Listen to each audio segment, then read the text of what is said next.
Disasters are growing more frequent, and Vietnam is among the hardest hit countries due to its long coastline and diverse terrain. Brian, can you give us more details? Yes.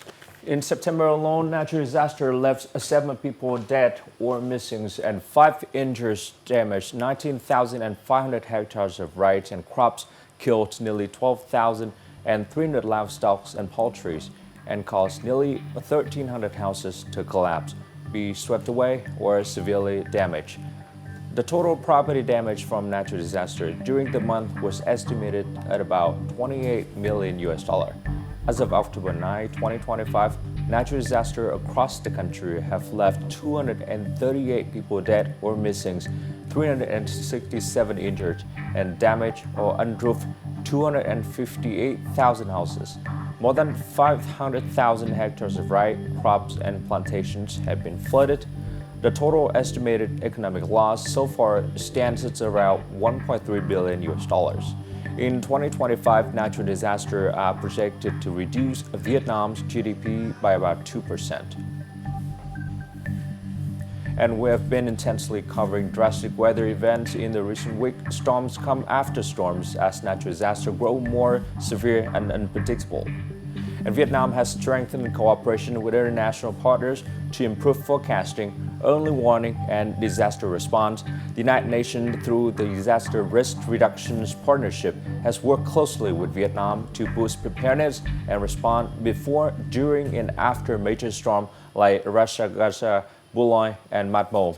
And on International Day for Disaster Risk Reduction, October 13, we hear from Ms. Pauline Temesis, UN Resident Coordinator in Vietnam, on how the United Nations and Vietnam are working together to strengthen disaster resilience.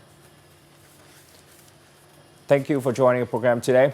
How is Vietnam working with the United Nations to strengthen early warning system, improve weather forecasting capacity, and enhance training for better management and leadership at local levels in disaster response? The UN is a long-standing partner of Vietnam in disaster preparedness and resilience building. Our collaboration covers the range of efforts from integrating disaster preparedness education in school curricula to building risk knowledge capacity through training, advancing the use of disaster loss and risk data for better forecasting and anticipatory action, strengthening governance and coordination, such as through the Disaster Risk Reduction Partnership, and supporting national implementation plans for climate adaptation and early warning systems. Currently, we are developing a scenario-based contingency plan that prepares for disaster seasons in advance. The contingency plan will help address capacity gaps, ultimately enhancing local preparedness and response capabilities. We are aware of the need for enhanced training on community-based disaster risk management. This means conducting community drills together with necessary equipment for first responders at community level. This includes search and rescue items, first aid kits, rescue boats, electricity generators.